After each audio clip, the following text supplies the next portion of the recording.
Olá, eu sou o Dylan Della Pasqua, editor da agência Safras, e hoje no Conversa com Analista o assunto é soja e eu vou conversar com o analista e consultor de safras e mercado, Luiz Fernando Gutierrez Roque, sobre o atual momento do mercado brasileiro e internacional da commodity. Tudo bom, Luiz? Olá, Dylan, olá a todos. Vamos lá, vamos falar um pouquinho de soja aí que o mercado está bem agitado nos últimos dias. Luiz, recentemente, Safras divulgou o quadro de oferta e demanda e há alguns ajustes bem importantes. Eu vou compartilhar a tela aqui a seguir para a gente conversar um pouco sobre esses destaques.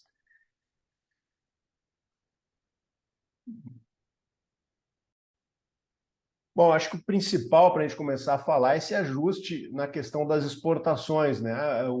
As exportações de grão de safras e mercado agora estão para 2023, estão estimadas em 94 milhões de toneladas, um aumento de 19%, e houve também um ajuste em relação ao quadro anterior, né, Luiz? Exatamente, Dylan. A gente ajustou, né, tanto exportação como o esmagamento nessa atualização aí de março. Isso muito porque a gente teve que mexer no quadro argentino também. É importante a gente falar isso, né? A gente sabe que a Argentina está passando por um problema muito grande nessa safra, uma quebra histórica lá. Provavelmente vai ser uma safra até inferior a 30 milhões, né? A menor safra em décadas na Argentina. E a gente lembra que a Argentina é a maior exportadora do mundo de farelo e óleo, né? No grão ela não exporta tanto, mas ela exporta alguma coisinha, mas no farelo e óleo ela é a maior exportadora. Como ela vem de duas temporadas consecutivas, né, a anterior e essa, de problemas, a oferta argentina está caindo muito. E, naturalmente, a oferta para o mercado internacional está caindo. E quem está se beneficiando disso nos últimos meses, barra ano aí, é o Brasil, é um pouco Estados Unidos, um pouco Paraguai, mas Brasil principalmente. Então, o Brasil, no ano passado, já exportou um recorde de farelo, não exportou naturalmente um recorde de soja, porque né, a gente teve uma quebra muito grande, mas nessa temporada, como a gente está confirmando e deve confirmar uma produção recorde acima de 150 milhões, a gente vai ter um excedente interessante para a gente poder tanto exportar mais grão para cobrir uma Argentina menos participativa no mercado, né? Normalmente ela exporta em torno de 5 milhões, esse ano ela deve importar mais 5 milhões, provavelmente uma parte disso venha do Brasil, mas como eu estava falando, como a Argentina vai estar menos presente, né, no mercado internacional nessa temporada, o Brasil com essa superprodução vai poder exportar mais e vai cobrir essa parcela que a Argentina vai deixar no mercado, tanto no grão quanto no farelo e no óleo. A gente vê aqui que no quadro o esmagamento de soja está projetado em 53 milhões de toneladas, um ganho de 6%. Em relação ao relatório anterior, tanto o esmagamento quanto as exportações subiram 1 milhão de toneladas. É isso, Luiz? Só para.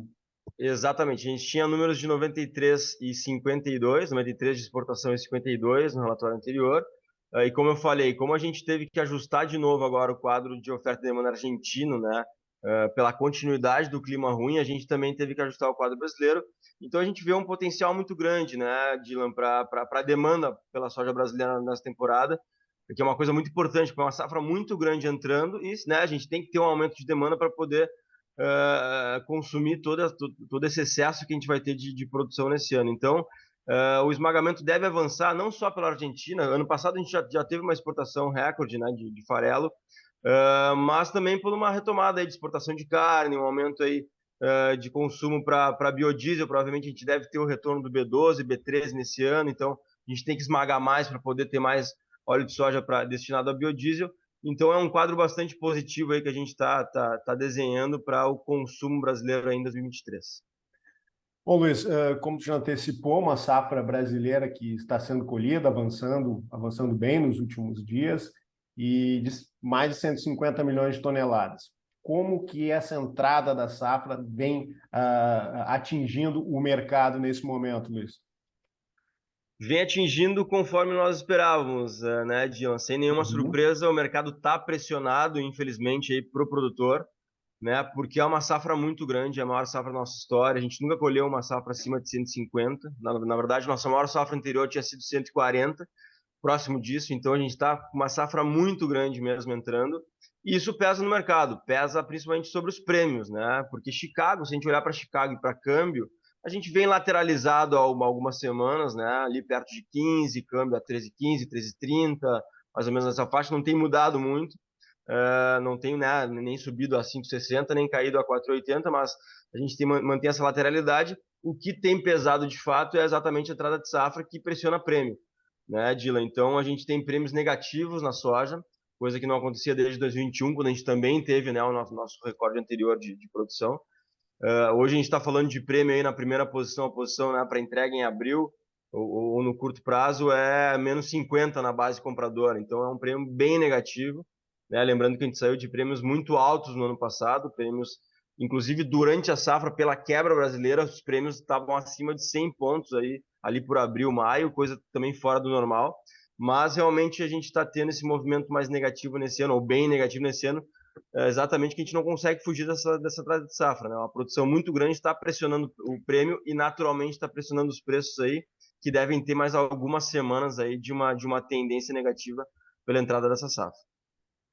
Eu compartilhei agora o comportamento da posição maio na Bolsa de Mercadorias de Chicago, e como o Luiz falou, o Chicago vem com alguns momentos de alta, outros de baixa, vem lateralizado, agora entrou, aparece num canal de baixa.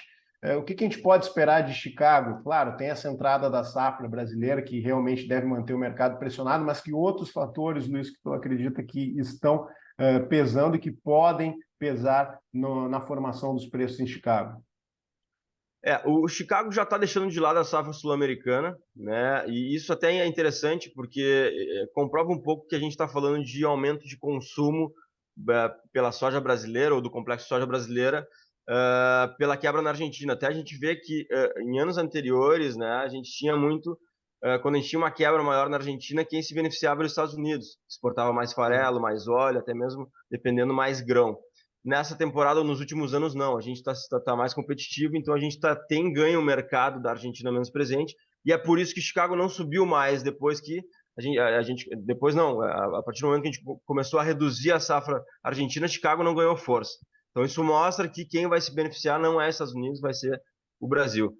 Mas respondendo a tua pergunta, Dylan, como eu falei, os Estados Unidos, o Chicago deixa de olhar agora para a safra sul-americana, praticamente está consolidado aí a produção por aqui, embora a Argentina possa ter ainda novos cortes, né? E começa a olhar, começa a se posicionar frente à nova safra norte-americana. Né? A gente lembra que agora, no dia 31, né, daqui a umas 2 semanas aí, a gente vai ter o primeiro número de área americana para a nova safra, né? A intenção de plantio, um relatório bastante esperado.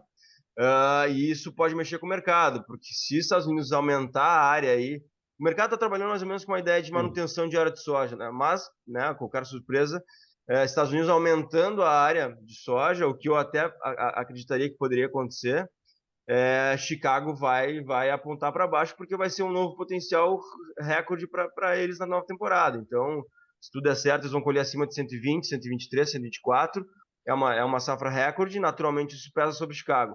Caso contrário, se o USDA trouxer uma área abaixo do esperado, ou seja, um corte de área americano para a nova temporada, eu acho que Chicago pode segurar um pouquinho o ímpeto baixista, pode encontrar um suporte aí mais próximo aí de 14,50 talvez, mas daí para frente vai depender de clima, né? Então é um momento, a partir ali do dia 31, um momento de bastante volatilidade que o mercado deve ganhar, porque muda o foco para a nova safra norte-americana. E esse atual momento no mercado financeiro global, Luiz, merece um pouco de atenção? Deve ser transitório esse impacto? O que a gente pode esperar? A gente espera sempre que seja transitório, né, Dylan? Mas, Uhum. assim, merece atenção porque, né, a gente está tendo notícias aí importantes do lado financeiro aí, Estados Unidos. A gente ainda tem questões envolvendo juros na Europa e nos Estados Unidos que são importantes a gente acompanhar. Tem toda a guerra, né, como pano de fundo aí, que, né, qualquer novidade pode mexer com o mercado.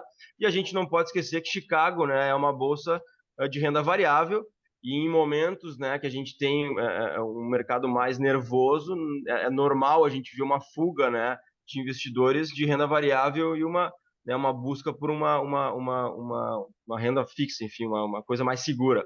Então, isso é importante porque a gente pode ter algum movimento mais acentuado em Chicago se o mercado ficar mais nervoso, mas a gente espera que seja provisório esse momento um pouquinho mais conturbado.